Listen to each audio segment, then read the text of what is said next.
I was awoken by a loud Bokuto. I sat up in bed to see Bokuto laughing at a meme on his phone.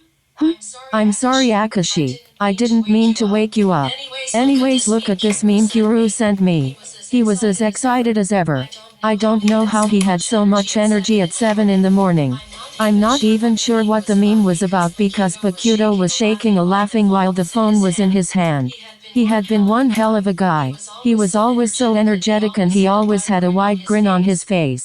I admire him for that. He was just so carefree. Sure, there were times that he got sad and during those times I was always there. He cried on my shoulder several times and I had done the same to him. He usually cried about his family problems and so did I. Neither of us had it easy at home. Bokuto wasn't ever physically abused, but his parents had been very verbally abusive. Mine were verbally abusive as well, and Bokuto knew that, but he didn't know that they were also physically abusive. He had been my best friend, but I knew if I told him he would be sad all the time. The brazos I had were easily covered by clothing. Well, at least they were covered by the school uniforms. During volleyball my brazos weren't covered so easily. I usually just said that I got them from practicing my receives.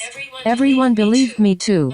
Only Kenma knew the truth about every bad thing in my life. I knew he wouldn't tell Bokuto or Kuru and he hadn't been friends with anyone else really. I mean there was Hinata. But they never talked about personal stuff so it didn't matter much. If Bokuto knew everything bad that happened to me, then he would break down. So I only told him stuff we both experienced. Akashi, come down for breakfast. I guess I spaced out for a while. I didn't even notice that Bokuto left the room. I walked downstairs and into the kitchen. I was greeted by the smell of pancakes and hot chocolate. We never had coffee during breakfast because Bokuto hated it. I wasn't too fond of it myself. Bokuto handed me a cup of hot chocolate and put a bag of tiny marshmallows on the table. He set down his own cup and I put the marshmallows in it. I added exactly 11. That was the exact amount of marshmallows Bokuto liked. Akashi, Bokuto said with dread in his voice.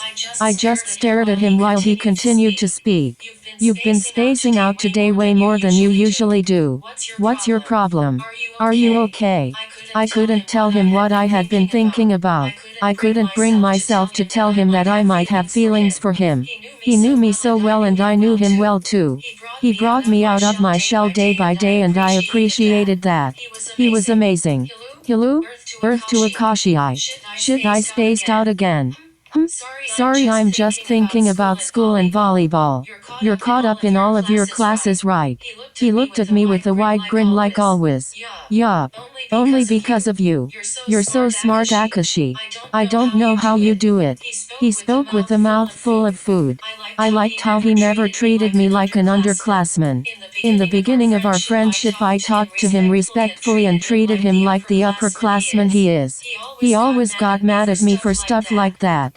He wanted me and him to be equal so he made me treat him as if we were the same age. After a while I got used to it and it became normal.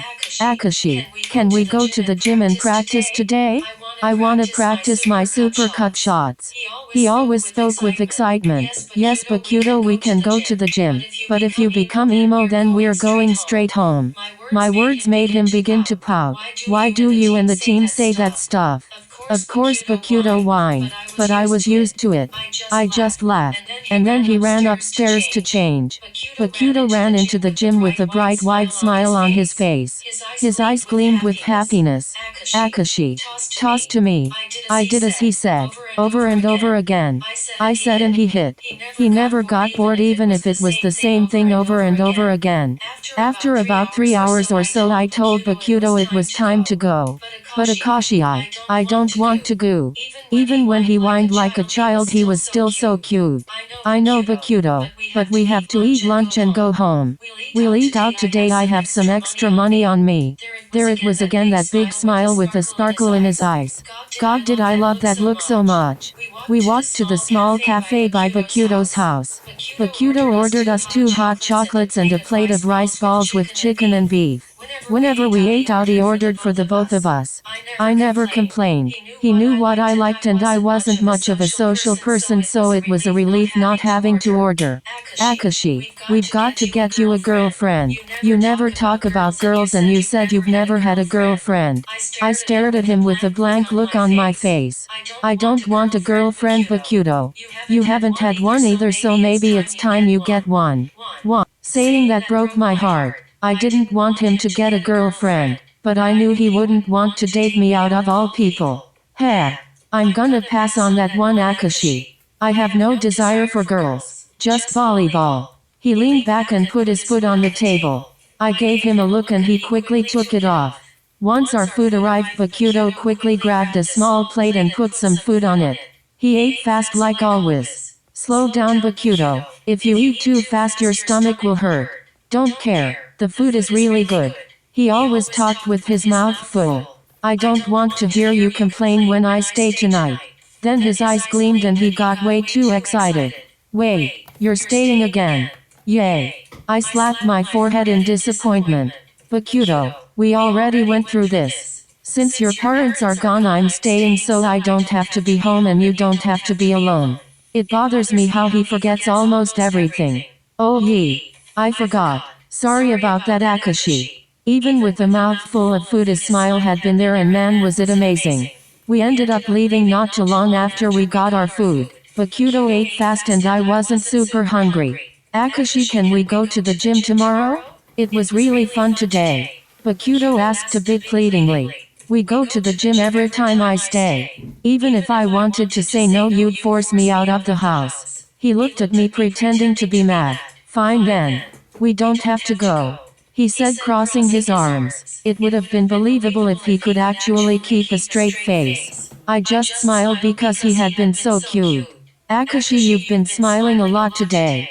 I looked up from the ground to speak. Is that a bad thing? I said with a huge amount of confusion in my voice. No, I was going to say that you should smile more often. That small smile looks good on you. I paused in my tracks as he smiled and unlocked his front door. Did that mean he liked my smile? My face heated up and I began to blush. Of course Bakuto turned around and noticed. Ah, Akashi, did I make you blush? He laughed a little as he walked inside. I hit him on the shoulder jokingly so he'd forget about the whole me blushing at his compliment situation. Why did I like him so much? I asked myself that same question every day. He jumped on the couch and turned on the TV. He pat the spot next to him, signaling for me to sit down. He put on some random movie on Netflix. I wasn't even sure what it was, but he loved it. He wouldn't stop laughing. I just smiled for his laugh and grin made me so happy. He made me so happy.